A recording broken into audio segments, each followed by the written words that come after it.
আসসালামু আলাইকুম। আপনাদের সকলকে মার্চ ফরওয়ার্ডের প্রাথমিক শিক্ষক নিয়োগ ব্যাচ 2 তে স্বাগতম জানাচ্ছি। আজকে মূলত গণিতের একটি লেকচার হবে। আমরা গণিতের শতকরা নিয়ে আলোচনা করব। তো আশা করি সম্পূর্ণ ক্লাসটি আপনারা মনোযোগ সহকারে দেখবেন। আর আমার সাউন্ড শুনতে বা বোর্ড দেখতে যদি কোনো প্রবলেম থাকে সেক্ষেত্রে অবশ্যই আপনারা কমেন্টের মাধ্যমে কনফার্ম করবেন যাতে আমরা বুঝতে পারি। ওকে? তো আজকে আমরা মূলত শতকরা নিয়ে আলোচনা করব। জাস্ট আমি 1 থেকে 2 মিনিট একটু সময় নিব যাতে আপনারা প্রত্যেকেই ক্লাসটিতে জয়েন করতে পারেন। তো এই ফাঁকে আমি আমার নিজের পরিচয়টি দিয়ে নিচ্ছি। আমি আকবর স্যার। আমি বর্তমানে ঢাকা বিএফ শাহীন কলেজে কর্মরত আছি গণিত শিক্ষক হিসাবে। আর এর আগে মূলত আমি 2017 সাল থেকেই বিসিএস ব্যাংক জব প্রাইমারি শিক্ষক নিয়োগ পরীক্ষার এই কোচিং এর সাথে জড়িত, অর্থাৎ ক্লাস নিচ্ছি। তো অনেকেই হয়তো অনলাইনে আমার ক্লাস দেখেও থাকবেন। তো আপনাদের যে কোনো প্রবলেম হলে, অর্থাৎ ক্লাস বুঝতে যে কোনো ধরনের প্রবলেম হলে সাথে সাথে আপনারা কমেন্ট করে জানালে আমি চেষ্টা করব আপনাদের প্রবলেম গুলো সলভ করে দেওয়ার জন্য। তো শতকরা আমরা জানি যে শতকরার হিসাব, শতকরা বা পার্সেন্টেজ মূলত 100-তে হিসাব করা হয়। 100-তে, এটা হচ্ছে একদম বেসিক, যেটা আমরা একদম শুরু থেকেই জানি।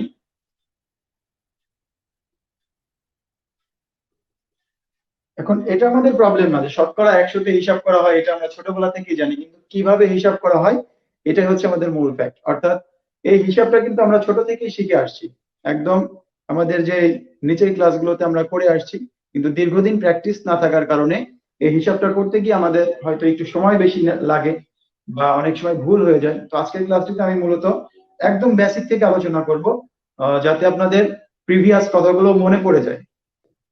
তো বলা হচ্ছে যে শতকরার হিসাব হচ্ছে 100-তে করা হয়, এটা আমরা জানি। অর্থাৎ 100 ভাগে কত ভাগ?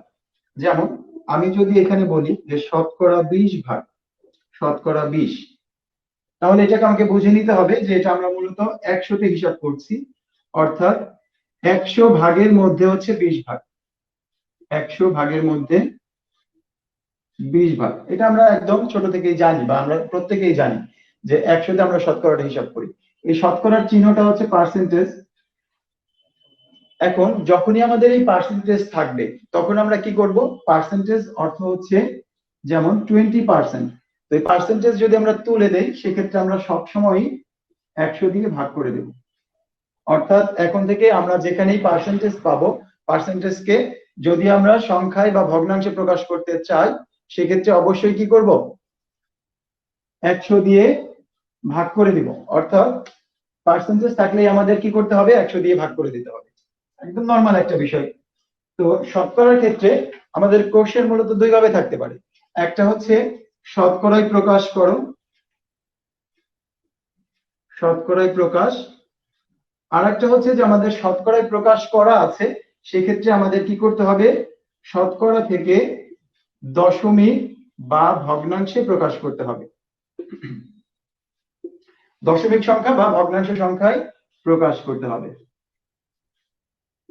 তো খুব সিম্পল একটা বিষয় যে শতকরায় যখন প্রকাশ করতে হবে, যেমন আমাকে বলল যে 20 60-এর শতকরা কত? 20 60-এর শতকরা কত? অর্থাৎ কি করতে বলা হচ্ছে এখানে? একটি সংখ্যাকে আরেকটি সংখ্যার সাথে তুলনা করতে বলা হচ্ছে যে 20 সংখ্যাটি 60 সংখ্যাটির কত হবে, শতকরা কত হবে। অর্থাৎ একটি সংখ্যাকে আরো একটি সংখ্যার সাথে তুলনা করতে হয়। তো এই যে তুলনা, এই তুলনাকে আমাদের শতকরায় প্রকাশ করা খুব সহজ ব্যাপার। কিভাবে সেটা সম্ভব?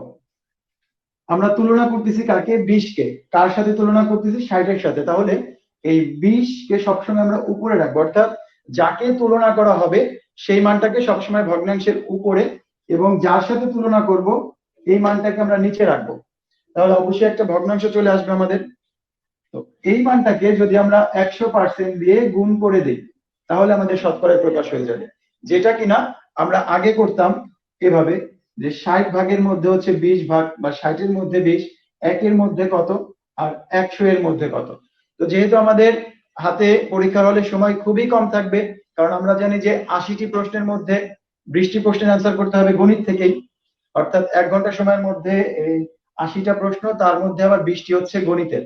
তো বুঝতেই পারছেন যে আসলে আপনাকে কতটা অ্যাক্টিভ থাকতে হবে বা কত অল্প সময়ের মধ্যে এই প্রশ্নগুলো অ্যান্সার করতে হবে। তো সেই হিসেবে অবশ্যই আপনাকে কিছুটা টেকনিক্যালি আগানোর চেষ্টা করতে হবে।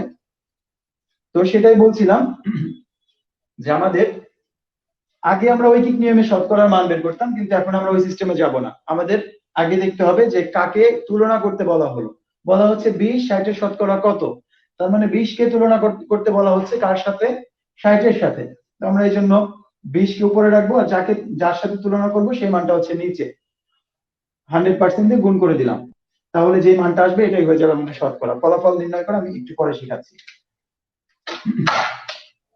আচ্ছা, তো এটার ক্ষেত্রে আমরা আরো একটু ক্লিয়ার হই যে 100% দিয়ে কেন গুণ করব। কারণ হচ্ছে 100%-এর মানটা হচ্ছে 1। কিভাবে সম্ভব? এই 100%, তো পার্সেন্ট তুলে দিলেই আমরা জানি এটাকে কি লিখতে হয়, 100 দিয়ে ভাগ করতে হবে। তো 100 কে 100 দিয়ে ভাগ করলে 1, এভাবে বুঝতে পারি। অথবা যে কোনো সংখ্যা তার 100%, আমি নিজে আমার 100%, অর্থাৎ সম্পূর্ণ আছে, তার মানে এটা 100%। আমি যদি 20 কে তুলনা করি যে 20 20-এর কত ভাগ, 20 20-এর শতভাগ, অর্থাৎ 20 হচ্ছে 100%, 20-এর 100% 20, 50-এর 100% 50। ওকে, অর্থাৎ যে কোনো সংখ্যাকেই আমি যদি 100% বলি, তার মানে ওই সংখ্যাটি হচ্ছে তার 100%। ক্লিয়ার? তো এই জন্য আমরা বলতে পারি যে 100%-এর মান হচ্ছে 1। তো 1 দিয়ে গুণ করলে যেহেতু কোনো মানের পরিবর্তন হয় না, 100% দিয়ে গুণ করলে কোনো সংখ্যার পরিবর্তন হবে না। তাহলে আপনাকে যদি যে কোনো সংখ্যাকে সরাসরি এখন বলে যেটাকে শতকরায় প্রকাশ করুন, তাহলে কিন্তু আমরা কি করতে পারি, এই সংখ্যাটাকে জাস্ট 100 দিয়ে গুণ করে দিব, 100% দিয়ে গুণ করে দিব, তাহলে শতকরায় প্রকাশ হয়ে যাবে। যেমন বলি 0.04, এতকে শতকরায় প্রকাশ করতে হবে। 0.04 কে শতকরায় প্রকাশ করব। তো আমি জাস্ট কি করব, 0.04 গুণ হচ্ছে 100%, যে মান আসবে সেইটাই। 100 দিয়ে তো আমরা এটাকে গুণ করতেই পারি, তাহলে আসবে 4%। যদি আমাকে আসে 3/4, এটাকে শতকরায় প্রকাশ করতে হবে, তাহলে জাস্ট কি করব, 100% দিয়ে গুণ করে দেব। তো যে কোনো ভগ্নাংশ হোক বা যে কোনো দশমিক সংখ্যা হোক, যদি আমাদের এখন থেকে কোনো প্রশ্ন আসে যে এই সংখ্যাটিকে শতকরায় প্রকাশ করতে হবে, জাস্ট আমরা এই সংখ্যাটির সাথে 100% গুণ করে দেব। আমাদের আর ঐকিক নিয়মে ওই 3টা লাইন করার কোনো প্রয়োজন নেই। আচ্ছা, আমি একটু জাস্ট চেক করে নিচ্ছি যে আপনাদের কোনো প্রবলেম হচ্ছে কিনা।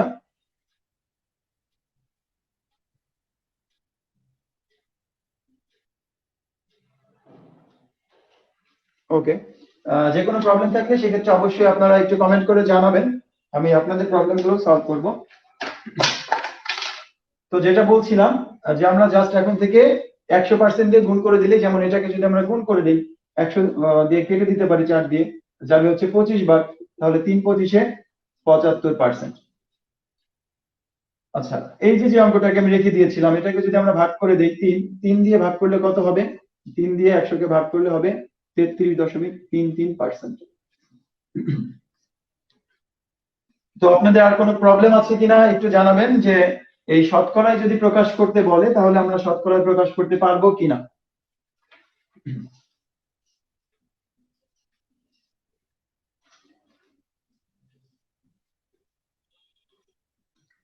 আচ্ছা, ভালো, বুঝতেছি, কোনো প্রবলেম নেই। আচ্ছা, থ্যাংক ইউ সো মাচ। এইভাবে যদি আপনারা আমার সাথে কোঅপারেট করেন তাহলে ইনশাআল্লাহ আমরা খুব দ্রুত সিলেবাস শেষ করতে পারবো এবং টপিকগুলো খুব ভালোভাবে ডিসকাশন করতে পারবো আপনাদের সাথে।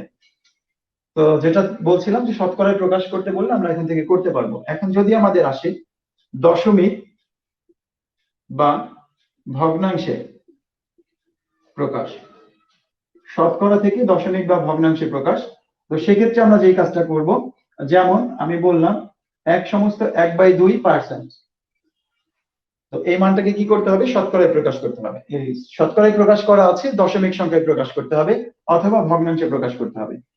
তো আমরা প্রথমে এই ভগ্নাংশের মানটাকে একটু ভেঙে নেই, সমস্ত ভেঙে দেই। 2 2 একে 2 আর একে হচ্ছে 3, এত পার্সেন্ট। তো পার্সেন্টেজ তুলে দিলেই আমাদের কি করতে হবে, আবারও বলে দিচ্ছি, যারা পরবর্তীতে জয়েন করেছি, পার্সেন্টেজ তুলে দিলে আমাদের 100 দিয়ে ভাগ করে দিতে হবে। তাহলে 100 দিয়ে ভাগ করে দিলাম, যেই মানটা আসবে এটাই অ্যান্সার। অর্থাৎ নিচে হচ্ছে 200, এটাই আমাদের অ্যান্সার হবে। এই শতকরাকে জাস্ট আমি যদি কি করে দেই, 100 দিয়ে ভাগ করে দেই, তাহলে পার্সেন্টেজ চিহ্নটা চলে যাবে। তার মানে যেই মানটা আসবে এটাই হবে আমাদের কি রেজাল্ট। এখন এটাকে যদি দশমিকে প্রকাশ করতে চাই তাহলে কত হবে আমরা একটু দেখি। দশমিকে প্রকাশ করার জন্য আমরা 200 দিয়ে ভাগ করতে যাব না, আমাদের এই যে যেটা ছিল 3/2 গুণ ছিল 100, তো 3 কে যদি 2 দিয়ে ভাগ করি তাহলে মান হয় হচ্ছে 1.5, অর্থাৎ 1.5।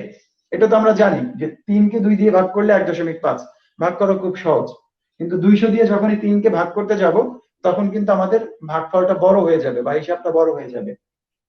তো এখন আমরা 100 দিয়ে ভাগ করতে চাচ্ছি। আমরা 100, 10, 1000 এই সংখ্যাগুলো দিয়ে জানি ভাগ করা খুব সহজ, যে ঠিক যতগুলো শূন্য আছে দশমিকটা ঠিক তত ঘর বামে চলে আসবে। তো 2টা শূন্য ছিল, এখান থেকে আরো 2 ঘর বামে চলে যাবে, অর্থাৎ 0.015। রেজাল্ট হবে এটা।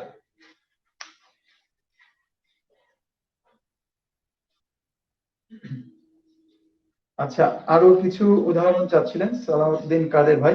অবশ্যই অনেকগুলো উদাহরণ দিয়ে আপনাদেরকে বোঝানোর চেষ্টা করব।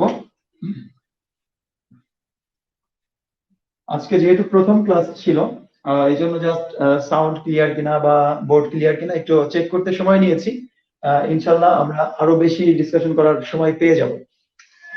তো যেটা বলছিলাম, আমরা কিন্তু অলরেডি 2টা নিয়ম দেখলাম, যে একটা হচ্ছে শতকরায় কিভাবে প্রকাশ করে, আর শতকরায় প্রকাশ করা থাকলে আমরা এই মানটাকে কিভাবে ভগ্নাংশ আকারে বা দশমিক আকারে নিতে পারি, বা দশমিক সংখ্যায় কিভাবে প্রকাশ করতে পারি। তো আপনাদেরকে আরো একটা উদাহরণ করতে বলি যেটা চাচ্ছিলেন। যেমন আমি বললাম যে 20/40 শতকরা কত,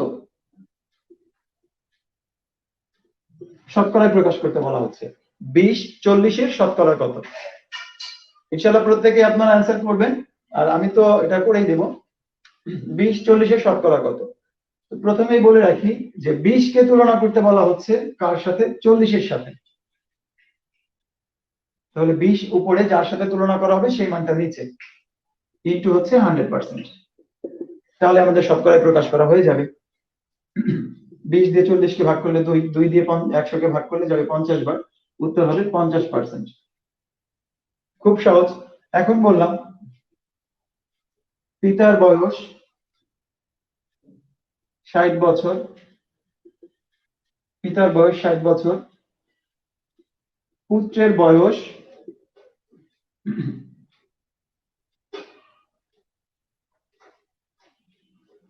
15 বছর। পিতার বয়স 60 বছর, পুত্রের বয়স হচ্ছে 15 বছর। এখন আমি যদি জানতে চাই যে পুত্রের বয়স,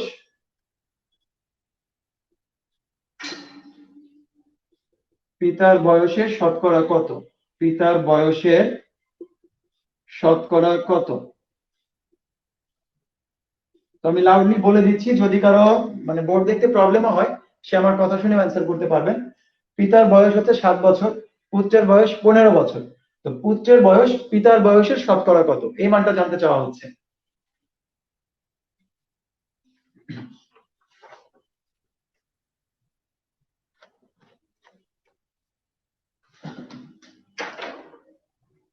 আচ্ছা, আমি একটু কমেন্টটা নিয়ে নিই আপনাদের। যে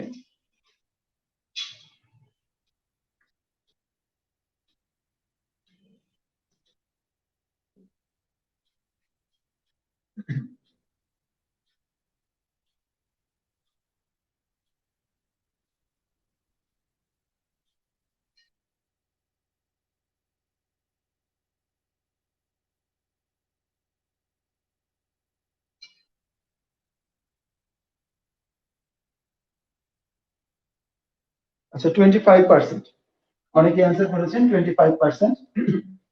একটু দেখি,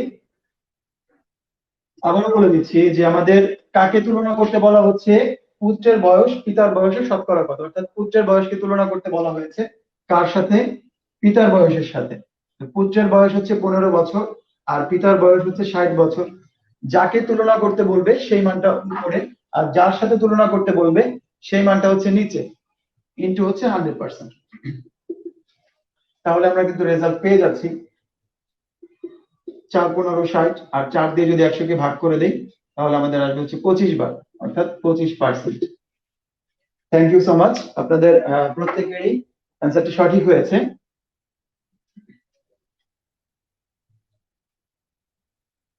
তো আমরা এভাবে করে কিন্তু যে কোনো সংখ্যার কি করতে পারি, শতকরার মানটা হিসাব করতে পারি। আচ্ছা, পরবর্তী একটা প্রশ্ন নিচ্ছি। 120 জন শিক্ষার্থীর মাঝে 120 জন শিক্ষার্থীর মধ্যে 30 জন ফেল করে। 120 জন শিক্ষার্থীর মধ্যে 30 জন ফেল করে, শতকরা কতজন? শতকরা কতজন? দ্রুত অ্যান্সার করার চেষ্টা করবেন। তো এই প্রশ্নে একটাই আছে যে 120 জন শিক্ষার্থীর মধ্যে 30 জন ফেল করে, এরপরে আমি দেখেন লিখেছি শতকরা কতজন, ইচ্ছা করেই লিখেছি, পরেরটুকু লিখি নাই। কারণ আমাদের ম্যাক্সিমাম স্টুডেন্ট আমরা যারা দেখা যায় পরীক্ষা দিতে যাই, পরীক্ষা দিতে গিয়ে প্রশ্নের শুধুমাত্র এতটুকু দেখি যে 120 জন শিক্ষার্থীর মধ্যে 30 জন ফেল করে, পরেরটুকু আর পড়ার সুযোগ পাই না যে শতকরা কতজন, এখানে কি ফেল যাচ্ছে নাকি পাস যাচ্ছে। আমি কিন্তু এখানে বললাম যে শতকরা কতজন পাস করে, হয়তো অনেকেই অ্যান্সার বের করে ফেলবে যে শতকরা কতজন ফেল করে, তাই না? যেমন অলরেডি দুটো অ্যান্সার পেয়েছি এখানে, 25%। কারণ আমি কিন্তু প্রশ্নটা এখনো সম্পূর্ণ করি নাই, আপনারা অ্যান্সার করে ফেলেছেন অনেকেই। কারণ এটাতেই আমরা ভুল করি, এই জন্য আমি ইচ্ছা করেই কতজন পর্যন্ত রেখেছি, যে আমরা সম্পূর্ণ কোশ্চেনটা না পড়েই অ্যান্সারটা করার চেষ্টা করি। যার কারণে দেখা যায় যে ক নম্বরে আমাদের এই উত্তরটি থাকবে 25%, এবং দাগিয়ে দিয়ে আসবো, অ্যান্সার ভুল হয়ে যাবে। আমার এখানে প্রশ্নটা হচ্ছে যে শতকরা কতজন পাস করে, অর্থাৎ প্রশ্নটাকে আগে আমাকে ভালোভাবে করতে হবে, এরপরে অ্যান্সার করতে পারবো। আর এক একটা প্রশ্নের অ্যান্সার করতে আমাদের খুব বেশি সময় লাগবে না।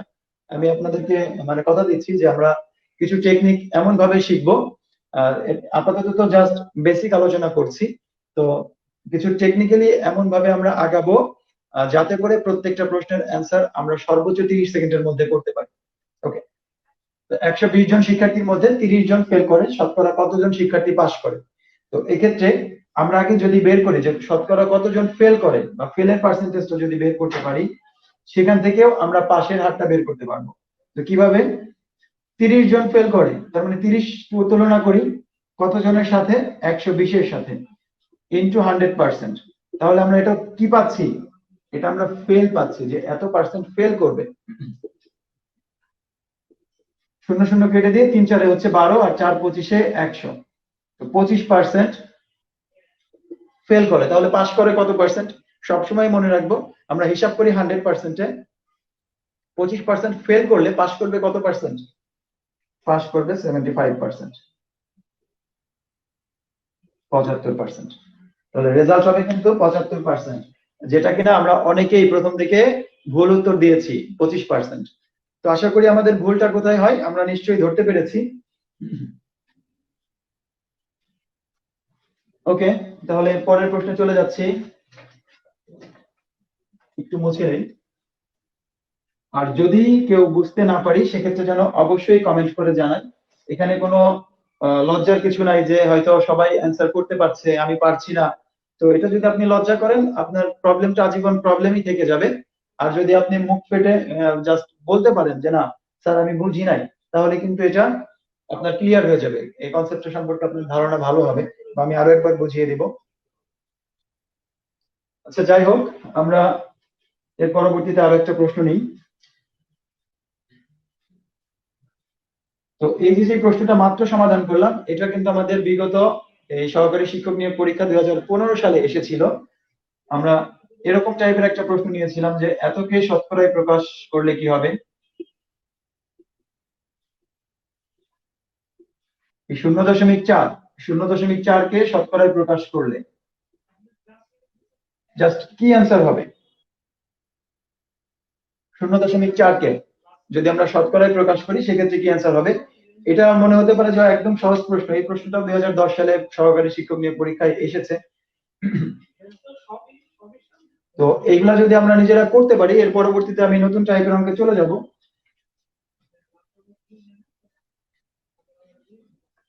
আপনারা দ্রুত একটু অ্যান্সার করার চেষ্টা করবেন যে 0.4 কে যদি আমরা শতকরায় প্রকাশ করি সেক্ষেত্রে অ্যান্সারটা কত হবে।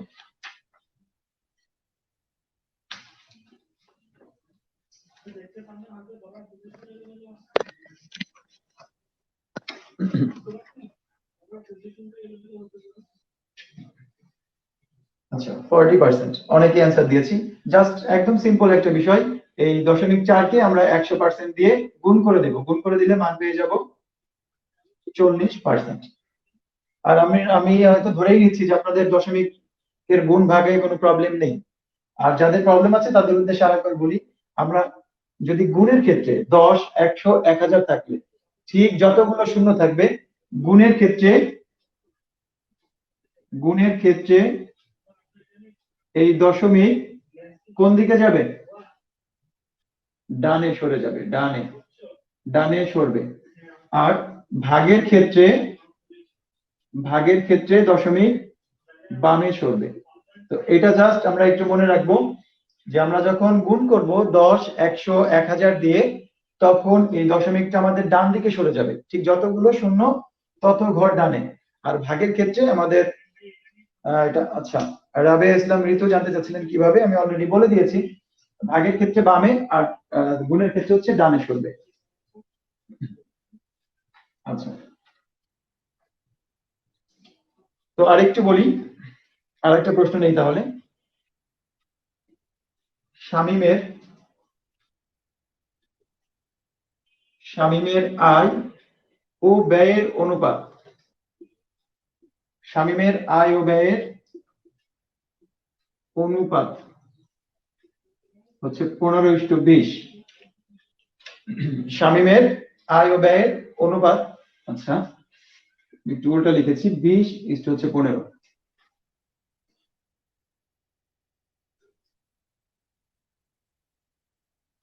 শামীমের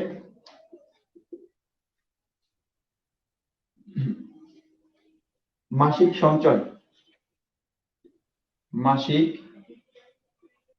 সঞ্চয় শতকরা কত?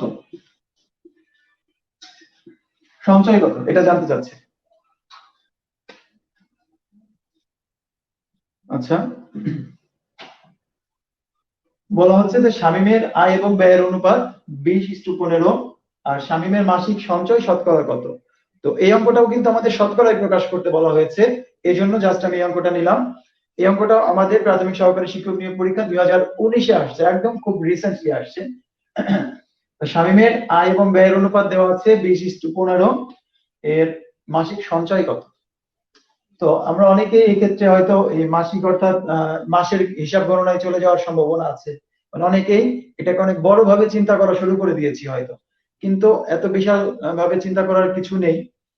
বা এটাকে অনেকে এক্স টেক্স ধরেও করার শুরু মানে চিন্তা ভাবনা করতেছি অলরেডি, যে হয়তো একটা মান এক্স ধরবো আর একটাকে ওয়াই ধরবো, বা দুইটাকেই, একটাকে 20x একটাকে 15x ধরবো। তো এত কিছুর প্রয়োজন নেই, জাস্ট আমরা দেখি আয়ের মানটা হচ্ছে 20 বা 20 আর ব্যয় হচ্ছে 15। অর্থাৎ যেহেতু তাদের অনুপাত দেওয়া আছে, অর্থাৎ এই আনুপাতিক হারে তাদের কি তার আয় এবং ব্যয়টা নির্ভর করে, সেটা মাসে হোক বা বছরে হোক বা যুগে হোক, তাই তো? সময় যতই বৃদ্ধি পাক সেই ক্ষেত্রে আমাদের এই মানের কোনো পরিবর্তন হবে না, অনুপাতই হচ্ছে 20:15। ওকে, তাহলে তার আয় যদি 20 টাকা হয়, আমি ধরেই নিলাম যে 20 টাকা, তাহলে তার ব্যয় হচ্ছে 15 টাকা। এই দুটার ব্যবধান যেটা, সেটাই হচ্ছে তার সঞ্চয়। 20 টাকা আয় করে 15 টাকা ব্যয় করলে তার সঞ্চয় হবে কত? 5 টাকা।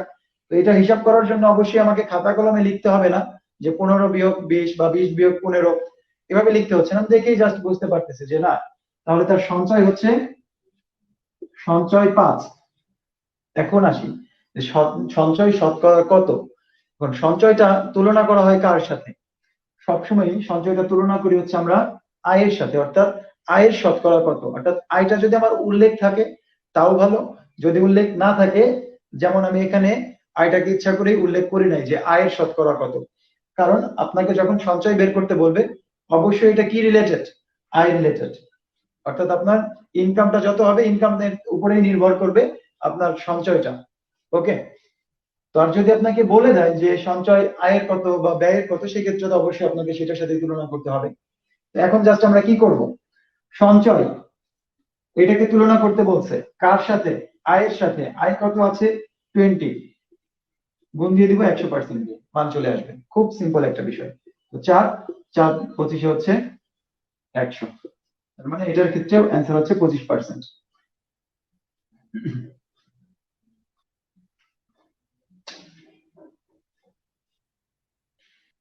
ওকে, কোনো প্রবলেম হলে অবশ্যই জানাবেন।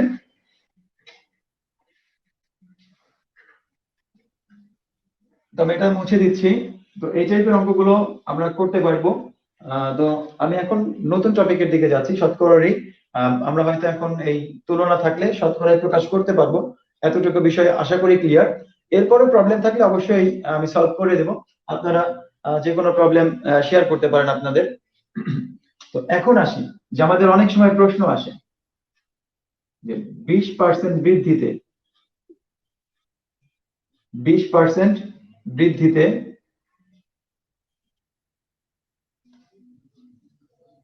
60-এর 20% বৃদ্ধিতে কত হবে, বা 60-কে যদি আমরা 20% বৃদ্ধি করি তাহলে এটার মান কত হবে। অথবা আমরা বললাম যে একটা দ্রব্যের মূল্য 180 টাকা, 180 টাকা 20% হ্রাসে বা 20% হ্রাস করলে মূল্য কত হবে। তো সবসময় যে 20%ই থাকবে তা নয়, আমি জাস্ট একটা এক্সাম্পল হিসেবে নিয়েছি যে আমাদের এরকম থাকতে পারে যে যে কোনো পার্সেন্ট বৃদ্ধি করলে কত হবে, বা যে কোনো পার্সেন্ট হ্রাস করলে এই সংখ্যাটা কত হবে। তো এই প্রশ্নগুলো আমরা আগে যেভাবে সমাধান করতাম একটু দেখি। আমরা প্রথম প্রশ্নটাই যদি বলি, 60-এর 20% বৃদ্ধিতে কত হবে, মানে 60-কে যদি 20% বৃদ্ধি করি তাহলে টোটাল কত হবে। তো সেক্ষেত্রে আমরা জানি যে 60-এর 20% কত। আগে যেটা করতাম, 60-এর 20% কত হবে, তার মানে 60 গুণ 20% মানে হচ্ছে 20/100, কাটাকাটি করে দিলে 6 দুগুণে হচ্ছে 12। তার মানে আগে ছিল 60, আর 20% বৃদ্ধিতে এখন হবে 60 যোগ 12 সমান হচ্ছে 72।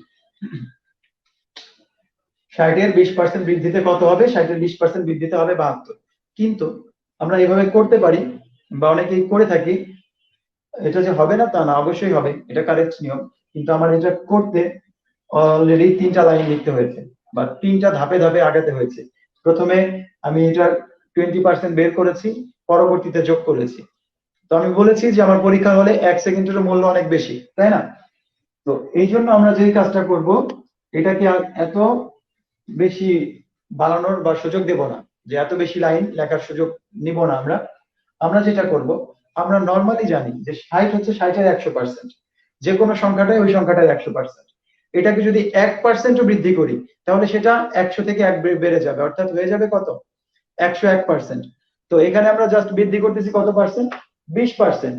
অর্থাৎ আগে ছিল 100%, এখন যদি আমরা 20% বৃদ্ধি করে দেই হয়ে যাবে 120%। তো আমি যদি এটাকে একবারেই হিসাব করি যে 60-এ 120% কত, 120% কত, তো আমার কিন্তু রেজাল্ট চলে আসবে। তো 120% মানে কি, পার্সেন্টেজ চিহ্ন তুলে দিলেই 100 দিয়ে ভাগ। তো আমরা একবার হিসাব করে নিলেই তো হচ্ছে 6 × 12 হচ্ছে 72, রেজাল্ট হবে 72। আমরা কিন্তু একবার হিসাব করতে পারি। একটা দ্রব্যের মূল্য হচ্ছে 180 টাকা, 20% হ্রাস করব, তো যে কোনো সংখ্যাটাই ওই সংখ্যার 100%। আমরা যদি 100% থেকে এখন 20% হ্রাস করি তাহলে ওই সংখ্যাটা কত পার্সেন্ট হয়ে যাবে। আশা করি এত সময় ক্লিয়ার হয়েছে যে অবশ্যই 100% থেকে 20% হ্রাস করলে এটা হয়ে যাবে 80%। তাহলে আমাদের যেই যে মানটা ছিল 180, এই 180-কে যদি আমি 80%-এ নিয়ে আসি, 80%-এ নিয়ে আসি, তাহলে কিন্তু আমাদের মানটা পেয়ে যাব। 80% মানে হচ্ছে 80/100। এই শূন্যটা দুইটা শূন্য কেটে দিলাম, আর এখানে 18 আর 8 গুণ করে দেব। তো 18 আর 8, 8টা 64 4, হাতে আছে 6, আর 8 একটা 8 6 হচ্ছে 14, তার মানে কত হচ্ছে 144। ওকে, তো এভাবে করতে পারি।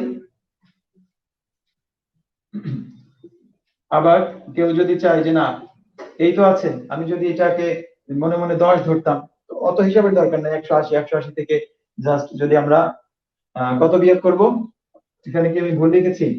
8টা 64 4, হাতে আছে 6, 8 একে 8 আর 6 14, ঠিক আছে।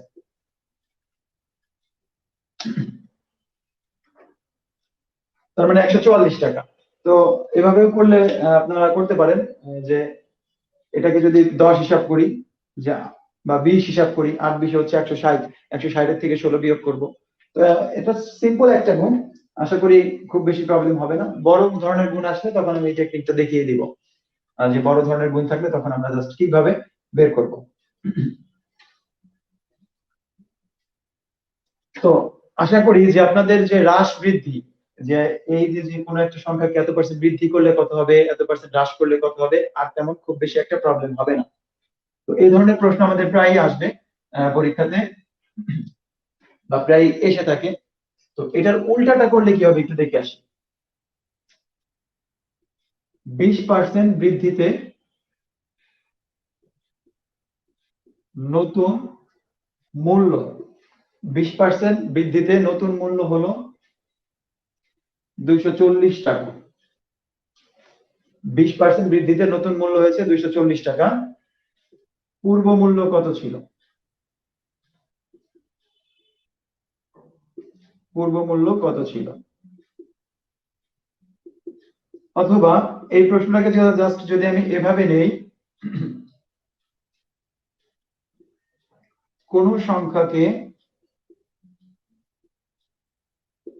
কোন সংখ্যাকে 10% হ্রাস করলে 170, আচ্ছা 170 না লিখে 180, কোন সংখ্যাকে 10% হ্রাস করলে কত হলো? 180 হলে সংখ্যাটি কত? সংখ্যাটি কত? এখানে দুইটি প্রশ্ন লিখেছি। একটা হচ্ছে যে কোন সংখ্যাকে যদি আমরা 10% হ্রাস করি তাহলে সংখ্যাটি হয়ে যায় 180, হ্রাস করলে 180। আর এখানে বলছি 20% বৃদ্ধি করলে সংখ্যাটি হয়ে যায় হচ্ছে 240, বা মূল্য হয়ে যায় 240। তো প্রথমটার ক্ষেত্রে আপনারা অনেকে অ্যান্সার করেছেন। এমডি সুরুজ্জামান জানাচ্ছিলেন যে 200, আজরা আসারুল হক 192 টাকা। আপনার হয়তো কোথাও একটু ভুল হয়েছে, আরেকবার একটু ট্রাই করবেন। আচ্ছা, আমি আপনাদের প্রত্যেকের কমেন্ট পড়ছি না, কারণ এতগুলো কমেন্ট পড়তে গিয়ে দেখা যাবে যে আমার তার থেকে 2টা অঙ্ক বেশি করতে পারবো অর্থাৎ। তো মাঝে মাঝে 2 একটা কমেন্ট পড়বো যে না আপনারা কি এখনো লাইনে আছেন কিনা ঠিকঠাক মতো, এই জন্য। তো এই জন্য কিন্তু আপনারা কমেন্ট করা বাদ দিবেন না, অবশ্যই উত্তর করবেন। যেহেতু ক্লাসে যদি সরাসরি ক্লাস নিতাম সেক্ষেত্রে কিন্তু অবশ্যই আপনারা চিল্লাই হলেও উত্তরটা জানাতেন। তো সেজন্য আপনারা অবশ্যই কমেন্টের মাধ্যমে জানান অ্যান্সারটা, তাহলে আপনি ক্লাসের প্রতি মনোযোগী থাকবেন। আর আমি পড়ি বা না পড়ি অবশ্যই কমেন্টে অ্যান্সারটা জানাবেন। তো প্রথমটাতে আসি, যে 20% বৃদ্ধিতে নতুন মূল্য 240 টাকা, পূর্ব মূল্য কত ছিল? যদি আমাদের প্রিভিয়াসটা বের করতে বলে কখনো, যেমন এই যে এটা বের করতে বলতেছে যে 20% বৃদ্ধি করছি, তার মানে এই যে যে মূল্যটা আছে এই মূল্যটা কত পার্সেন্ট? এই মূল্যটা হচ্ছে ওই সংখ্যাটার 120%, সমান হচ্ছে 240। কারণ 20% বৃদ্ধি করার পরে 240 টাকা হয়েছে। আমরা বলতে পারি যে 120%-এর মান হচ্ছে 240 টাকা। 1%-এর মান কত আর 100%-এর মান কত হবে? 240 ভাগ 120 গুণ হচ্ছে 100। এটা একটা প্রসেস। তো সেই ক্ষেত্রে আমরা শূন্য শূন্য কেটে দিতে পারি, মান আসবে হচ্ছে 200 টাকা। এই একটা প্রসেস। আর একটা আছে সরাসরি, আরো সরাসরি কিভাবে করব একটু দেখি। এটা একটা গেল। আর একটা হচ্ছে আমরা আরো দ্রুত করতে পারবো কিভাবে। আগে আমরা যে কাজটা করতাম, যে কোনো একটা সংখ্যাকে, এর আগের অঙ্কটাতে আমরা দেখেছি যে 180 টাকা, বা 240 টাকার জন্য যদি বলি, এই সংখ্যাটাকে যদি 20% বৃদ্ধি করতাম, দেন আমরা লিখতাম 120% বা 120/100, এই মানটা লিখতাম। কিন্তু এখন আমি যে কাজটা করব, আমি মান বের করবো হচ্ছে প্রিভিয়াসটা, আগে বের করতাম হচ্ছে এই সংখ্যাটা ছিল 120% করলে কত হবে, বা 20% বৃদ্ধি করলে কত হবে। আর এখন বলা হচ্ছে যে 20% বাড়ানোর পরে এটা হয়েছে, তো 20% বাড়ানোর আগে কত ছিল। যখনই আমরা এই প্রিভিয়াসটা বের করতে চাই, অর্থাৎ উল্টাটা বের করতে চাচ্ছি, পিছনেরটা, তখন আমাকে এইখানে উল্টা কাজটা করতে হবে। কি উল্টা কাজ করব, একটু ভালোভাবে বুঝে নেবেন, আর জীবনে এটা ভুল হবে না এবং খুব দ্রুত অ্যান্সার করতে পারবেন। যখন আমাকে উল্টা কাজ করতে বলবে, অর্থাৎ আমি পিছনে ফিরে যেতে চাই, সেক্ষেত্রে আমাকে জাস্ট এই ভগ্নাংশের মানটাকে উল্টাই লিখতে হবে। অর্থাৎ উপরে লিখবো 100 আর নিচে লিখবো 120। 120% সবকিছু ঠিক আছে, হ্রাস করলে বিয়োগ করতে হবে সেটাও ঠিক আছে, জাস্ট এই মানটাকে উল্টিয়ে লিখবো। তাহলে 0 0 কেটে দিলাম, 12 দুগুণ 24, মান হবে 200। তো এই সিস্টেমে যদি আমি নিচেরটা একটু দেখি, কত পার্সেন্ট হ্রাস করা হচ্ছে, 10%। 10% হ্রাস করলে কত হয়ে যাবে, 90%। তো মূলত সংখ্যাটা হচ্ছে 180। আগে যেটা করতাম 90% মানে লিখতাম হচ্ছে 90/100, কিন্তু এখন সেটা লিখবো না, জাস্ট এটাকে একটু ঘুরিয়ে লিখবো, যেহেতু উল্টা মান বের করতেছি। ঘুরিয়ে লিখলে আমরা মান পাচ্ছি 0 0 কেটে দিলাম, 9 দুগুণ 18, 200 টাকা। তো যদি বুঝে না থাকি, যে দ্বিতীয় যেই সিস্টেমটা বললাম বা টেকনিকটা বললাম, যদি না বুঝে থাকি কেউ, অবশ্যই কিন্তু আপনারা কমেন্টের মাধ্যমে জানাবেন।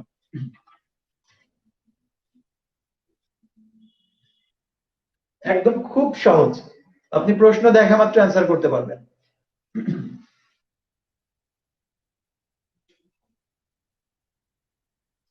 তো এই টেকনিকটা যে শুধুমাত্র আমাদের এই শতকরাতেই কাজে লাগবে তা নয়, আমরা এরপরে পরবর্তীতে হয়তো লাভ ক্ষতি করব, মুনাফা আসল করব। তো এই যে যেই বেসিক গুলা দিচ্ছি, এগুলা কিন্তু আমাদের পরবর্তীতেও কাজে লাগবে, মানে প্রত্যেকটা ইস্যু শতকরা রিলেটেড। আচ্ছা স্যার, বুঝিনি, আরেকবার একটু। ওকে, অবশ্যই। আমি বলেছিলাম যে যে কোনো একটা সংখ্যাকে আমরা বৃদ্ধি করে ফেলবো, বৃদ্ধি করার পরে এই মানটা আসবে। যেমন আমি নতুন একটা সংখ্যা নিই, প্রশ্নটা হচ্ছে দুই ধরনের, আমি দুইটা প্রশ্ন লিখছি। 360 কে 20% বৃদ্ধি করলে কত হবে, বৃদ্ধি করলে কত হবে, এই একটা প্রশ্ন। আর একটা হচ্ছে 420 কে, আচ্ছা, কোন সংখ্যাকে, কোন সংখ্যাকে 20% বৃদ্ধি করায়, 20% বৃদ্ধি করায় সংখ্যাটি কত হলো, 360 হলো, সংখ্যাটি কত, সংখ্যাটি কত। এই দুই ধরনের প্রশ্ন। ফার্স্ট টাইপটা হচ্ছে যে 360 কে 20% বৃদ্ধি করছি, বৃদ্ধি করলে কত হবে। আর দ্বিতীয় প্রশ্নটা হচ্ছে যে কোনো একটা সংখ্যাকে আমি 20% বৃদ্ধি করার পরে রেজাল্ট হচ্ছে 360। এখানে রেজাল্ট বের করতে হবে, এখানে রেজাল্ট দেওয়া আছে, পিছনেরটা বের করতে হবে। ওকে, আমরা একটু দেখি, 360 কে যদি আমরা 20% বৃদ্ধি করি তাহলে অ্যান্সার কত হবে। এই যে 360 20% বৃদ্ধি করলে হয়ে যাবে 120%। তার মানে উপরে 120, নিচে হচ্ছে 100। 120%, পার্সেন্ট মানে 100 দিয়ে ভাগ, ভাগ করে দিলাম, 0 0 কেটে নিলাম। তো 36 আর 12 গুণ করে দিতে হবে, 6 12 72, হাতে আছে 7, আর হচ্ছে 3 12 36, আর 7 হবে 43, অর্থাৎ 432। আপনারা আপনাদের অ্যান্সারটা অবশ্যই একটু মিলিয়ে নেবেন।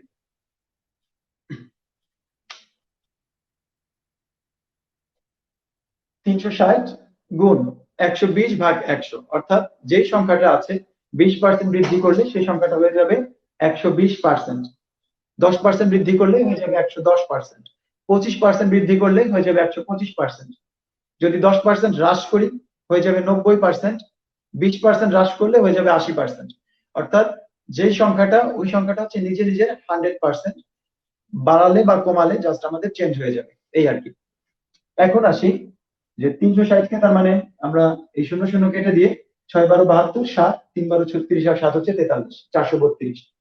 দ্বিতীয় প্রশ্নটা কি, কোন সংখ্যাকে 20% বৃদ্ধি করায় 360 হলো।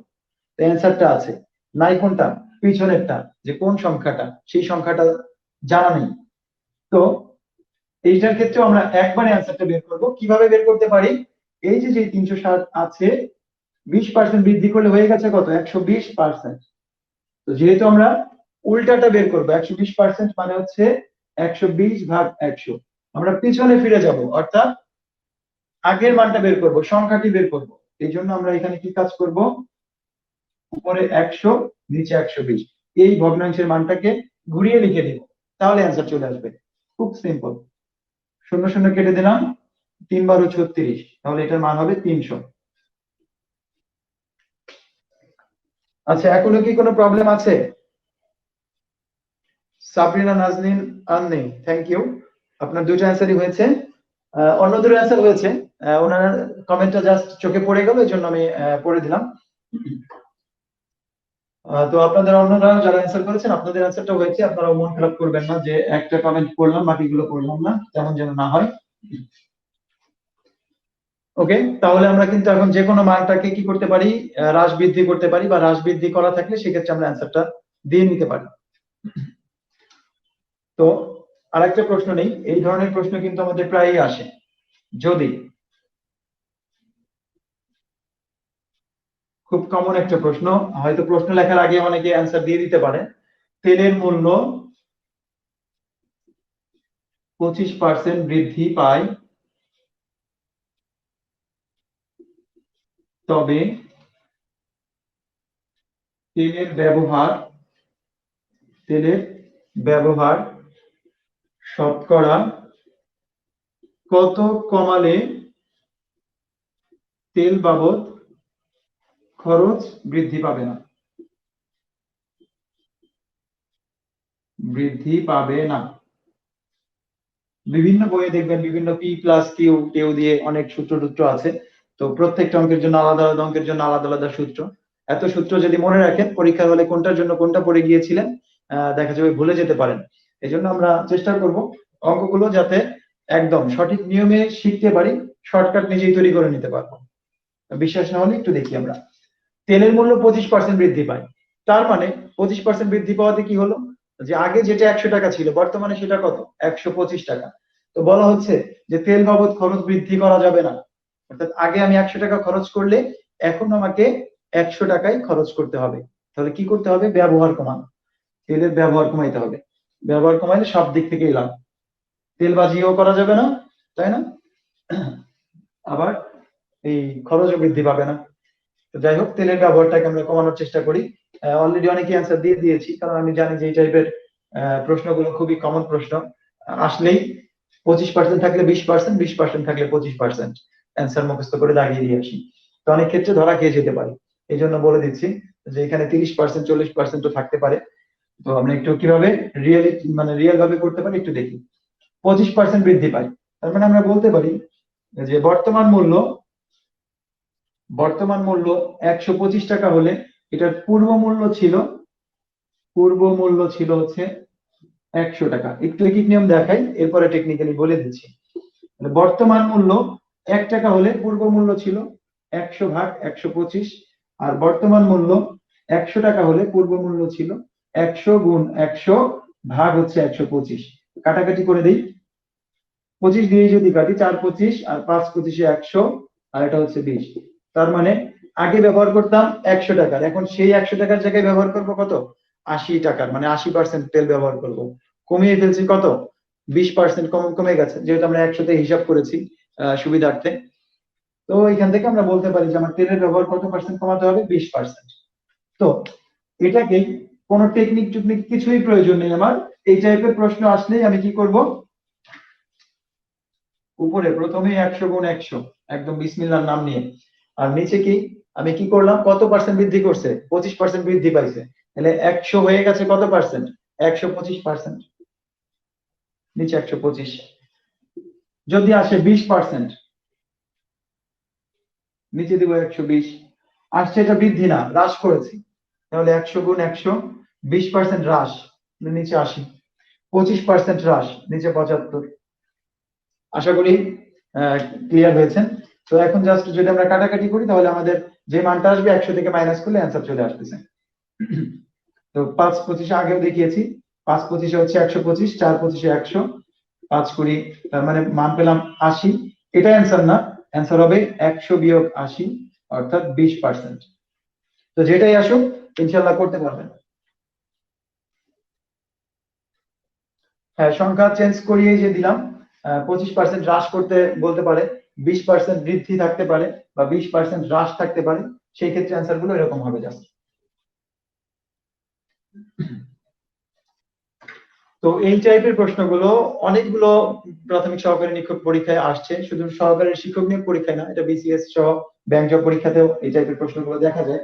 অর্থাৎ যে কোনো পরীক্ষার জন্যই এটা হচ্ছে খুবই গুরুত্বপূর্ণ।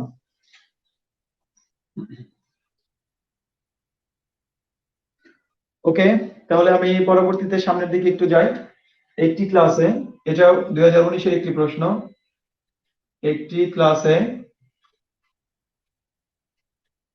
শিক্ষার্থীদের মধ্যে শিক্ষার্থীদের মধ্যে 2700টি চকলেট বিতরণ করা হলো।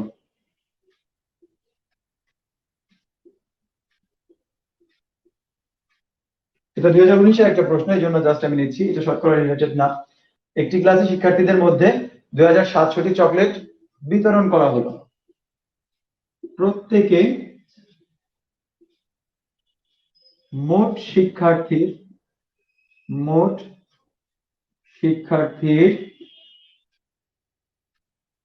3 গুণ চকলেট পেল। একটি ক্লাসে শিক্ষার্থীদের মধ্যে 2700টি চকলেট বিতরণ করা হলো, প্রত্যেকে মোট শিক্ষার্থী 3 গুণ চকলেট পেল। বলা হচ্ছে যে মোট শিক্ষার্থী কতটা, মোট শিক্ষার্থী কত।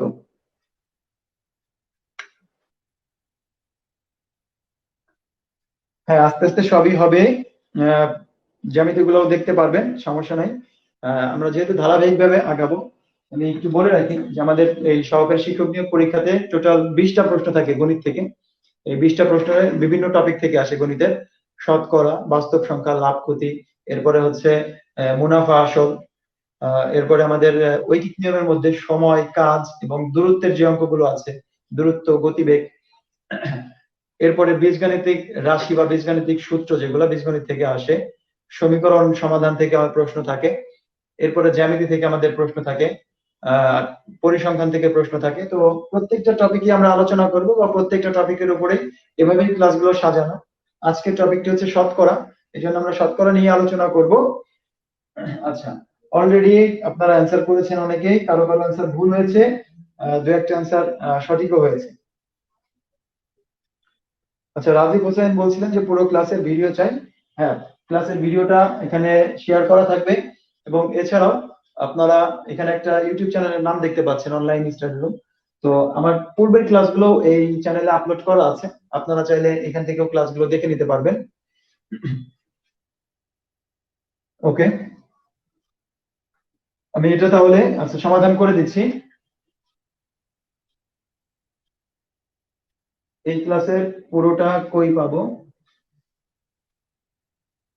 এই ক্লাসের পুরাটা কই পাবে অফলাইনে। আচ্ছা, আমি প্রশ্নটা বুঝতে পারি নাই রাজীব হোসেন, আর একবার একটু কোশ্চেনটা করবেন, আমি জাস্ট প্রশ্নটা একটু সমাধান করি। শিক্ষার্থীদের মধ্যে 2700টি চকলেট বিতরণ করা হয়েছে, প্রত্যেকে 3 গুণ চকলেট পেয়েছে।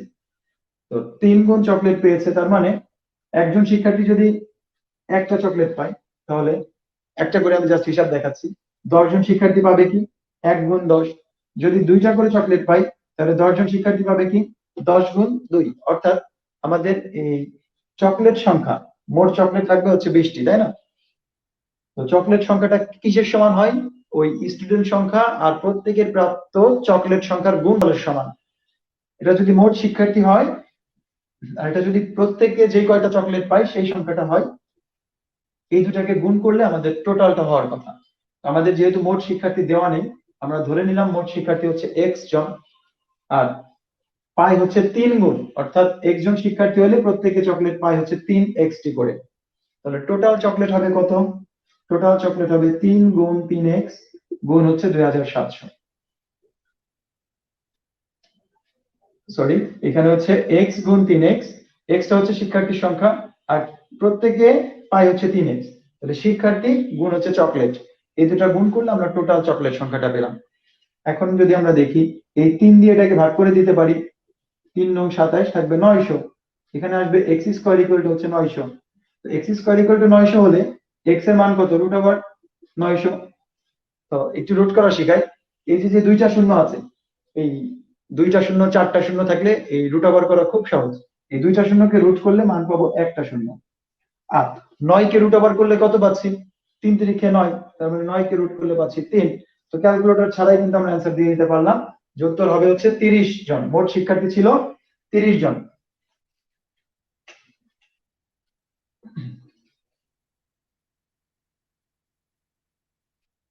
আচ্ছা, এই ক্লাসটা পরবর্তীতে দেখা যাবে মার্চ ফরওয়ার্ডের এই পেজেই, এটা আপলোড করা থাকবে, আপনারা দেখে নিতে পারবেন পরবর্তীতেও। এবং যে কোনো তথ্যের জন্য আপনারা এই মার্চ ফরওয়ার্ডের এই পেজে কমেন্ট করতে পারেন, আপনাদের সাথে যোগাযোগ করে জানিয়ে দেওয়া হবে যে আপনারা কিভাবে ক্লাস অংশগ্রহণ করতে পারবেন। তো আমি পরবর্তী প্রশ্নে চলে যাচ্ছি যে যদি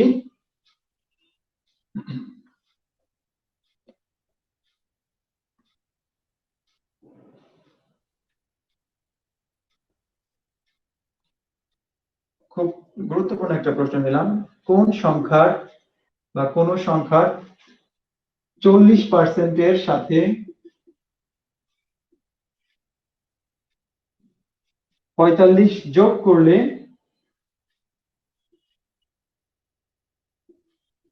ওই সংখ্যাটি হবে। কোন সংখ্যার 40% সাথে 45 যোগ করলে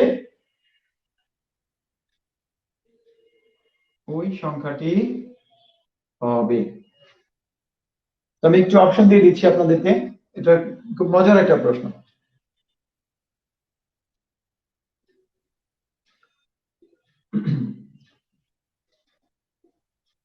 64, এরপরে হচ্ছে 70, 75, 90। কোন সংখ্যার 40% সাথে 45 যোগ করলে ওই সংখ্যাটি হবে? তো এই প্রশ্নটা যদি আমরা অপশন থেকে ট্রাই করি তাহলেও হবে, আবার যদি চাই যে না আমরা এটাকে এক্স টেক্স ধরে নিয়ে করব সেটাও হবে, টেকনিক্যালি যদি চাই সেটাও অ্যান্সার হবে। একটু দেখি, যদি আমরা এটা অপশন থেকে যাই আগে, 40% এর সাথে 45 যোগ করলে ওই সংখ্যাটা হবে। তো আমাদের নিচে সংখ্যাটি দেওয়া আছে, তো এই 64 এর 40% কত যদি আমরা হিসাব করে বের করি, সেটার সাথে যদি 45 যোগ করি তাহলে যদি 64 হয় তাহলে এটা একটা অ্যান্সার, হবে। আবারও বলে দিচ্ছি, বলছে যে কোন সংখ্যার 40% সংখ্যাটি জানতে চাইছে, তার মানে আমরা যদি এটা অ্যান্সার হয়, যদি 64 অ্যান্সার হয়, তাহলে তো 64 এর 40% যা আসবে সেটার সাথে যদি 45 যোগ করি আবার ঘুরে ফিরে কত হয়ে যাবে, 64 হয়ে যাবে। এই 64 এর 70 এর 40% যা হবে ওইটার সাথে যদি আবার 45 যোগ করি ঘুরে ফিরে আবার কত হয়ে যাবে, 70 হয়ে যাবে। বা 75 এর 40% যা হবে সেটার সাথে যদি আমরা 45 যোগ করি তাহলে যদি ঘুরে ফিরে 75 হয়ে যায়, অ্যান্সার ওইটাই হবে। এই তো। তো আমরা এভাবে যে কোনো ভাবে এটা করতে পারি। আমি দুইটা তিনটা নিয়ম দেখাচ্ছি, আপনাদের কাছে যেটা ভালো লাগবে সেটা করবেন। তো 64 এর 40% কত, 64 এর 40% হচ্ছে 40/100। শূন্য শূন্য একটা শূন্য কাটতে পারি। তো আপনারা দেখতে পাচ্ছেন যে আসলে এখানে যেহেতু 5 দিয়ে ভাগ করা যায় না, তার মানে 10 দিয়ে ভাগ করলে এটা দশমিকে চলে আসবে।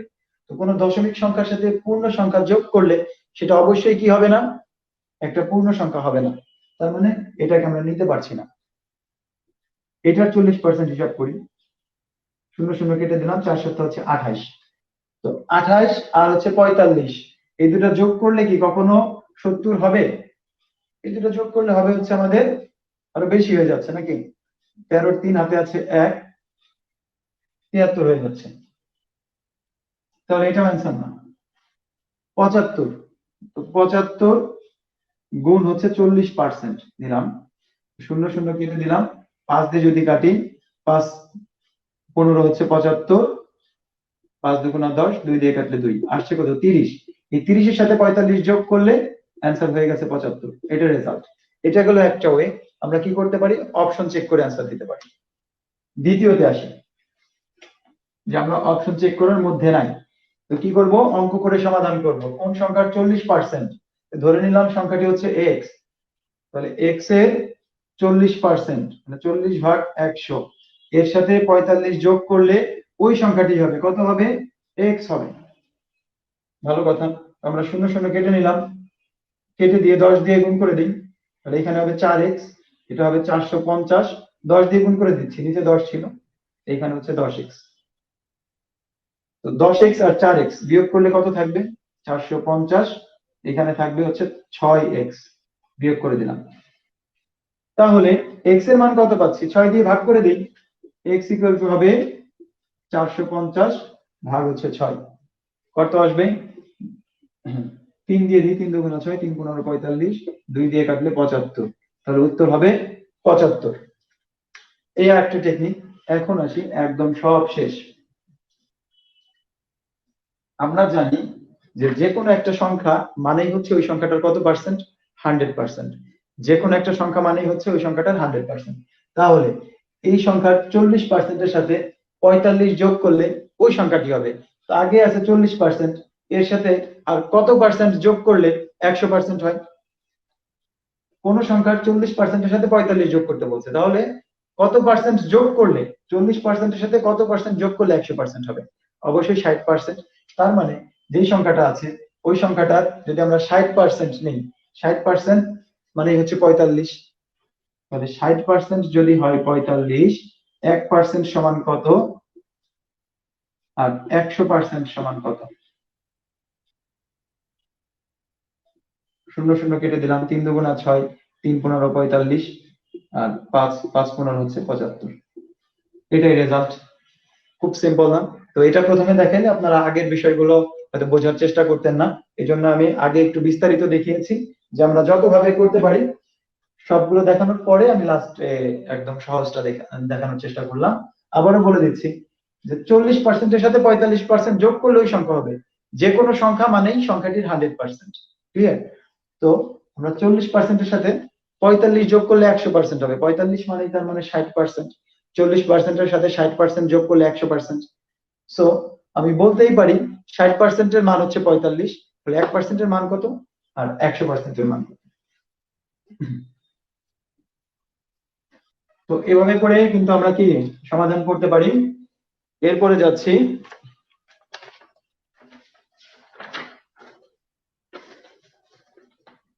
প্রায় সময় যদিও এটা শতকরার থাকে, কিন্তু যে এই প্রশ্নগুলো আমাদের মূলত সেটের অঙ্ক, তারপর যেহেতু শতকরার মধ্যে থাকে, আমরা এই জন্য একটু দেখি এই টাইপের প্রশ্নগুলো।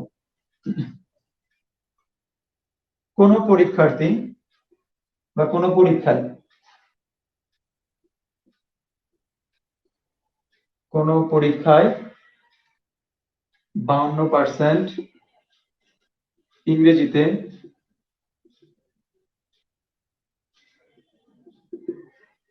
52% ইংরেজিতে, এরপরে 42% গণিতে ফেল করে,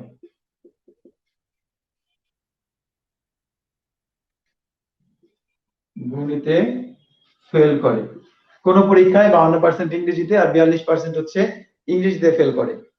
এখন বলছে উভয় বিষয়ে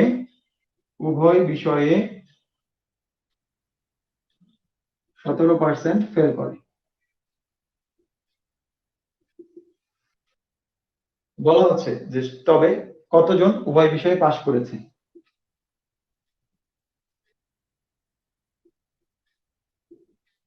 উভয় বিষয়ে পাশ করেছে।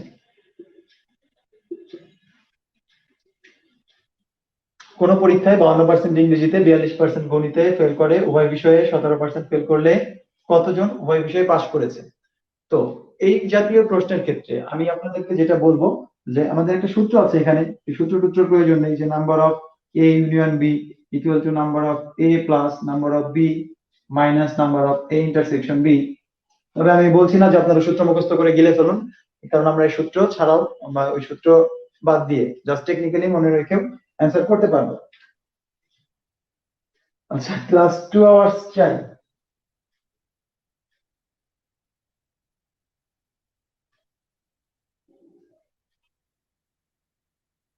আচ্ছা, টাকায় এই অঙ্কগুলো দেন।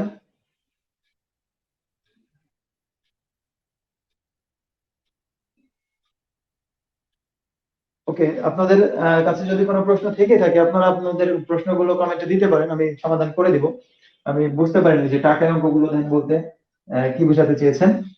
তো প্রশ্নটা হচ্ছে যে কোন পরীক্ষায় 52% ইংরেজিতে, 42% গণিতে আর উভয় বিষয়ে 17% ফেল করে, কতজন উভয় বিষয়ে পাশ করেছে? তো অ্যান্সার কোনটা চাচ্ছে সেটার দিকে আমাদের আগে খেয়াল করব না, সবার আগে যেটা খেয়াল করব যে এখানে কোনটা আছে, উভয় বিষয়ে। উভয় বিষয়ে যদি এখানে ফেল থাকে তাহলে দেখবো যে আমাদের এখানে উভয় বিষয়ে ফেলের মানটা আছে নাকি পাশের মানটা আছে। কারণ এই প্রশ্নগুলো আমি এর পরবর্তী আরেকটা প্রশ্ন দেখাবো যেটা চেঞ্জ থাকে। তো এখানে চেঞ্জ নাই, আলহামদুলিল্লাহ এখানে দুইটাতেই ফেল আছে। তো যেহেতু আমাদের ফেল আছে, আমরা টোটাল ফেলটা বের করতে পারি। মোট ফেল যে কোনো বিষয়ই হোক না কেন, ফেলের মানটা কিন্তু বের করতে পারি যে কত পার্সেন্ট ফেল করেছে। কিভাবে? এই 52% আর 42% যোগ করে দিলাম। ধরেন যে আপনি যে কোনো একটা অনুষ্ঠানের আয়োজন করেছেন, আয়োজন করে আপনার বন্ধু বান্ধবদেরকে দাওয়াত দিয়েছেন। হয়তো সেখানে দুই শ্রেণীর লোক আসছে, যারা গরুর মাংস খায় আর এক শ্রেণী হচ্ছে যারা গরুর মাংস খায় না। ওকে, তো যারা গরুর মাংস খায় না তাদের জন্য অবভিয়াসলি আপনি কি করবেন? হয়তো খাসি বা মুরগির ব্যবস্থা করবেন, তো আপনি খাসি ব্যবস্থা করলেন। তো আপনি দাওয়াত দিয়েছিলেন 60 জনকে। তো এদের মধ্যে হয়তো 10 জন হচ্ছে আছে যারা গরুর মাংস খায় না। তারা হয়তো, তাদের জন্য আপনি হয়তো খাসির মাংসের ব্যবস্থা করেছেন। তো আপনি যেটা করেছেন, একটা রেস্টুরেন্টে জাস্ট এই আয়োজনটা করেছেন এবং রেস্টুরেন্টে সবাইকে খাওয়ানোর পরে বিল দিতে গেলেন যখন, তখন আপনাকে বলা হচ্ছে যে আপনি এই বিল নিতে গেছেন যে কত টাকা বিল হয়েছে। তখন আপনাকে হিসাব দেখাইলো যে গরু খেয়েছে হচ্ছে 50 জন আর খাসি খেয়েছে হচ্ছে 20 জন, এটার বিল দিতে হবে। কিন্তু আপনি তো পুরো আকাশ থেকে বললেন আপনি দাওয়াত দিচ্ছেন হচ্ছে 60 জনকে, তাহলে এখানে 70 জন কেন হয়? আসছেও 60 জন, তাহলে এটা 70 কেন হয়? কারণ হচ্ছে যে আপনার ওই ফ্রেন্ডের মধ্যে কেউ কেউ ছিল যারা গরুর মাংস খেয়েছে, পাশাপাশি খাসির মাংসটাও খেয়েছে, অর্থাৎ দুইটাই খেয়েছে। যার কারণে আপনি যে হিসাবটা পাচ্ছেন এটা হচ্ছে টোটাল কারা কারা খেয়েছে এই মানটা পাচ্ছেন। কিন্তু লোক সংখ্যা যখন আপনি হিসাব করতে যাবেন যে আসলে এক্সাক্ট কতজন লোক আসছিল, তখন আপনাকে যেটা করতে হবে এই টোটাল থেকে যারা কি দুইটাই খেয়েছে, অর্থাৎ গরু এবং খাসির গোশত দুইটাই খেয়েছিল, তাদের সংখ্যাটাকে মাইনাস করলেই আপনি সঠিক লোক সংখ্যাটা জানতে পারবেন। তো এখানেও সেম বিষয়টা, যে আমরা এই 52% আর 42% যোগ করে দিলাম, ঠিক আছে, টোটালটা পেলাম। কিন্তু 17% আছে যারা উভয় বিষয়ে, অর্থাৎ তারা একবার এই 52%-এর দলেও আছে, 42%-এর দলেও আছে। এই জন্য এই 17%-কে আমরা কি করে দিব? বিয়োগ করে দেব। তো বিয়োগ করে দিলে আমরা মান পেয়ে যাব 52%। আর হচ্ছে এখান থেকে যদি আমি 42 থেকে 17 বাদ দিই থাকবে হচ্ছে 25। তাহলে 25 আর হচ্ছে 52 যোগ করে দিলে পাচ্ছি আমরা 77%। 77% স্টুডেন্ট কোনো না কোনো বিষয়ে যেভাবেই হোক ফেল করেছে। তাহলে পাস করেছে কতজন? পাস হচ্ছে 100 বিয়োগ 77 ইকুয়াল টু হবে 23%। হ্যাঁ, আপনারা অনেকেই অ্যান্সার করেছেন।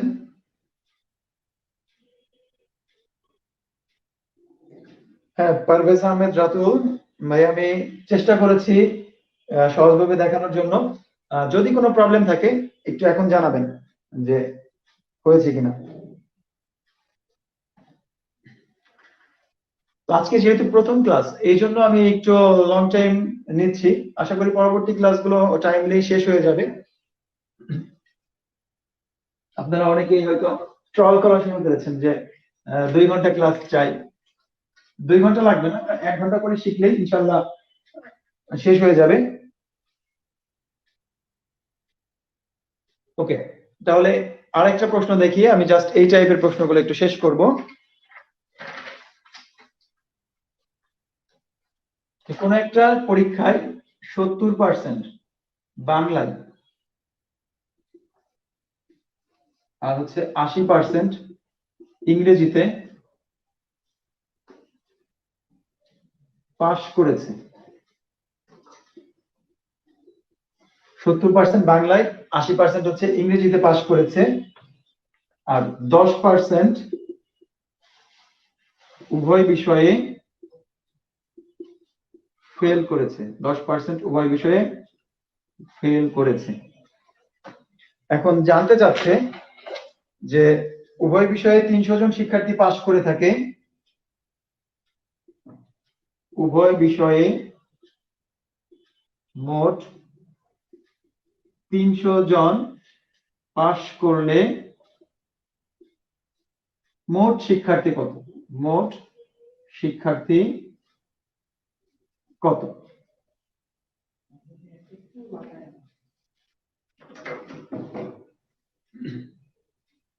তো যেহেতু প্রশ্নগুলো আমাকে বোর্ডে লিখে নিয়ে আবার সমাধান করতে হচ্ছে, যার কারণে হয়তো একটু সময় নিচ্ছে বা সময় লাগছে। 70% বাংলায়, 80% ইংরেজিতে পাশ করেছে, 10% উভয় বিষয়ে ফেল করেছে। তো উভয় বিষয়ে মোট 300 জন পাশ করেছে, মোট পরীক্ষার্থী কত ছিল বা শিক্ষার্থী কত ছিল? খুব সিম্পল, তাই না? কি বলেছিলাম, এখানে কোনটা আছে, কি আনসার চাচ্ছে সেটা আমাদের পরের বিষয়। আগের বিষয়টা হচ্ছে যে উভয় বিষয়ে কি বললো, উভয় বিষয়ে বলছে ফেল করার কথা। তাহলে এখানে যতই বলুক না কেন পাস, আমাদের আগে দেখতে হবে যে কোন সাবজেক্টে কত পার্সেন্ট ফেল করেছে। তার মানে বাংলায় যদি 70% পাস করে, বাংলায় ফেল করেছে হচ্ছে 30%। বাংলায় যদি 70% পাস করে, তাহলে আমি বলতে পারি যে বাংলায় ফেল করেছে হচ্ছে 30%। ইংরেজিতে 80% পাস করলে ইংরেজিতে ফেল করেছে 20%। আর উভয় বিষয়ের মানটা তো দেওয়া আছে 10%। তাহলে আমি টোটাল ফেলটা হিসাব করতে পারি। টোটাল ফেল হচ্ছে 30 যোগ 20 বিয়োগ হচ্ছে এই যে উভয় বিষয়েরটা। তাহলে 30 আর 20 50, 50 থেকে 10 বিয়োগ করলে আসবে হচ্ছে 40%। তো আপনারাই বলুন যে 40% যদি ফেল করে তাহলে পাস করেছে কত পার্সেন্ট? 60% বা 60%। তো এখানে জানতে বলা হয়েছে যে উভয় বিষয়ে মোট 300 জন পাস করেছে, তো পাস করছে হচ্ছে 60%, পাস হচ্ছে 60%। এই 60% এর মানটাই হচ্ছে 300 জন। সো 1% ইকুয়াল টু হবে 300 ভাগ হবে 60। আর 100% এর জন্য এটার সাথে 100 দিয়ে গুণ দিয়ে দিই একবারই, তাহলে 0 0 কেটে দিয়ে 5 6 30, 5 আর 100 গুণ করলে হবে 500 জন। উত্তর হবে 500 জন।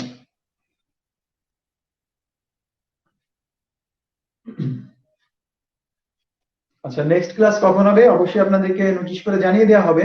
আপনারা জাস্ট মার্চ ফরওয়ার্ড পেজে একটু খেয়াল রাখবেন, এবং এখানে নোটিফিকেশনের মাধ্যমে জানিয়ে দেওয়া হবে যে পরবর্তী ক্লাস কবে হবে এবং কখন হবে। আচ্ছা, মাহমুদুল হাসান ফেসবুক আইডি দেন। আপনারা আকবর স্যার বাংলায় লিখে সার্চ করলেই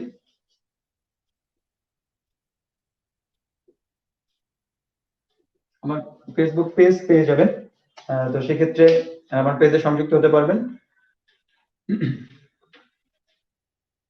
ওকে, তো যেখানে ছিলাম এই প্রশ্নটা আরেকজন বলেছিলেন যে স্যার আরেকবার একটু বুঝিয়ে দেন। আমি অবশ্যই বুঝিয়ে দেব।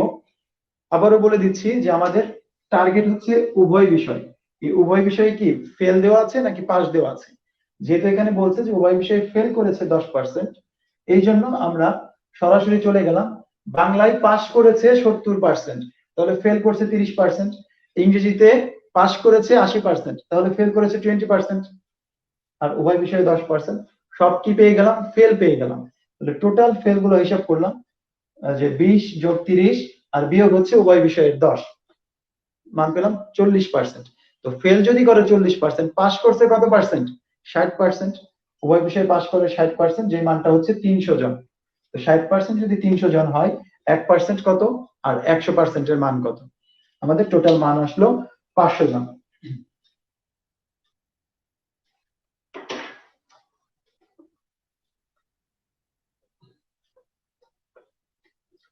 তো আমরা এইভাবে করে কিন্তু অ্যান্সারটা পেয়ে যেতে পারি।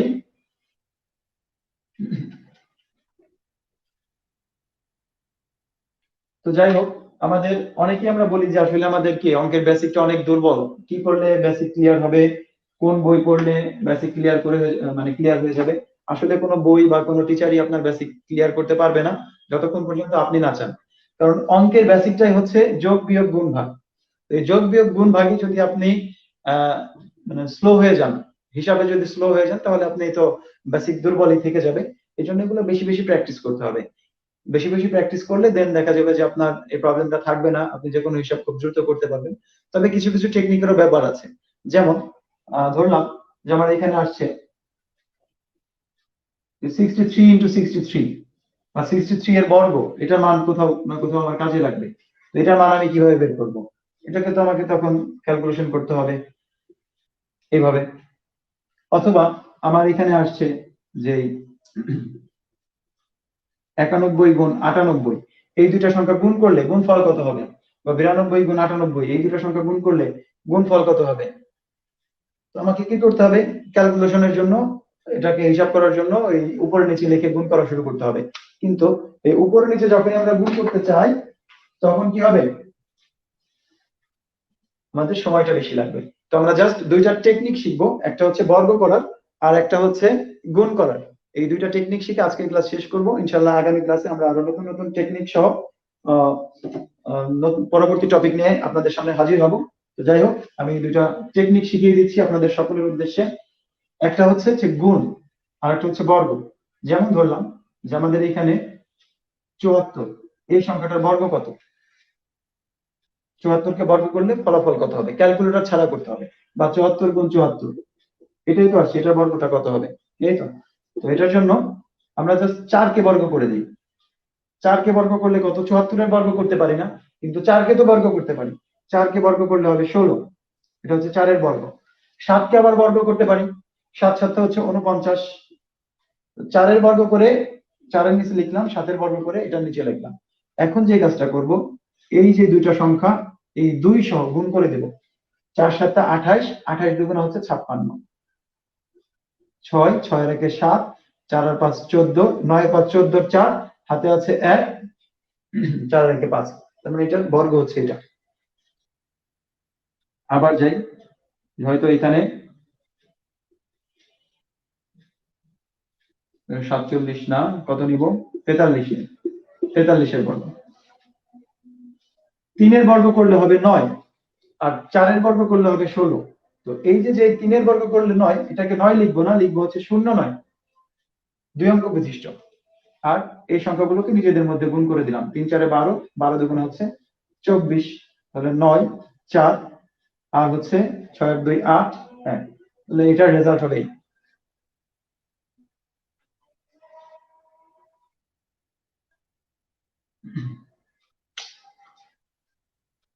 তো বুঝতেই পারছেন যে এখান থেকে যে কোনো সংখ্যার বর্গ বের করতে বললে আমরা এই টেকনিকে যে কোনো দুই সংখ্যার বর্গ নির্ণয় করতে পারবো।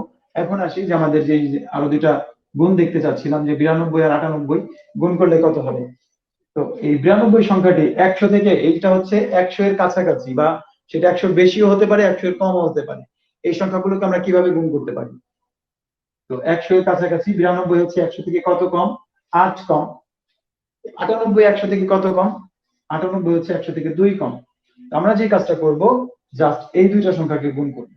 92 আর 98 গুণ করতে না পারলেও 8 দুগুণা যে 16 হয়, এটা কিন্তু আমরা জানি, 8 দুগুণা 16।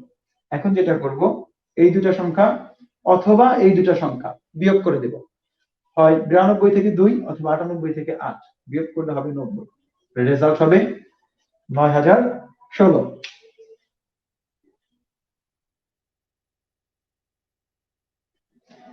আচ্ছা, বর্গেরটা বলছিলেন যে আরেকবার একটু দেখান। অবশ্যই দেখাবো। যেমন ধরলাম যে আমাদের এখানে 62, এটাকে বর্গ করতে হবে। এই 2 কে বর্গ করলে 2, সরি 2 কে বর্গ করলে 4, 4 লিখবো না, লিখবো হচ্ছে 04।